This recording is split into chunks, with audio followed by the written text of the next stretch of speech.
Thanks so much for purchasing Ableton Beat Templates by PluginFuel. Here's a quick video of how to download and install this package. Once you've made your purchase, you'll be sent to a download page. If you accidentally close that page, no problem. When you made your purchase, you were sent a confirmation email with a download link. Just open that email, click on that link, and it will take you right back to the download screen. Once on the download screen, it's pretty self-explanatory. Just click the Download Now button, and your download will begin. Once your download is complete, close your web browser, return to your desktop, and select Go and Downloads. You'll see the Ableton Beat Templates file that you just downloaded. Let's double-click this installer file, and a folder of the same name appears. I'll open this folder, and we see 2 users manuals and 2 folders. One folder and manual for Mac installation and another folder and manual for Windows installation. I'm on a Mac computer, so I'll open the folder named PIF Ableton Mac, and I see an Akai expansion file and 2 folders. Let's move this down, and let's select these 3 files and drag them to the desktop.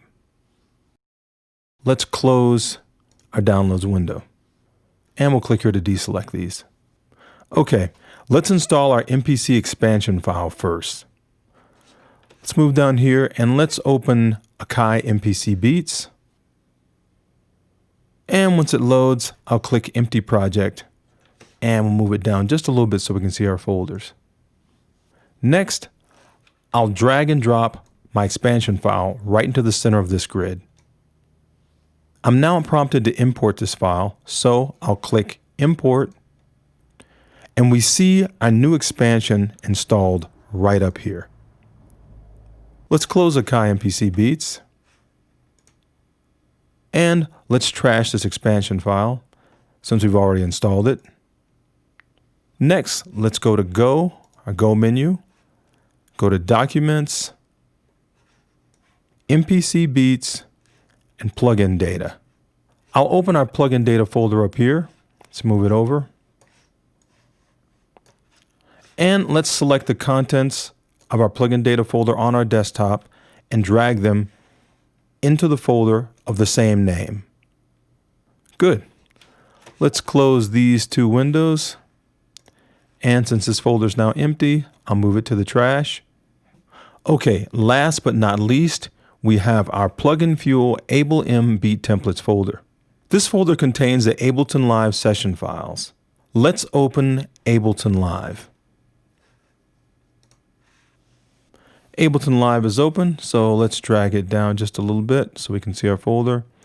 And over here in Places, there's a number of different things we can select, but what we want to select is User Library, and we can see the contents of our user library here.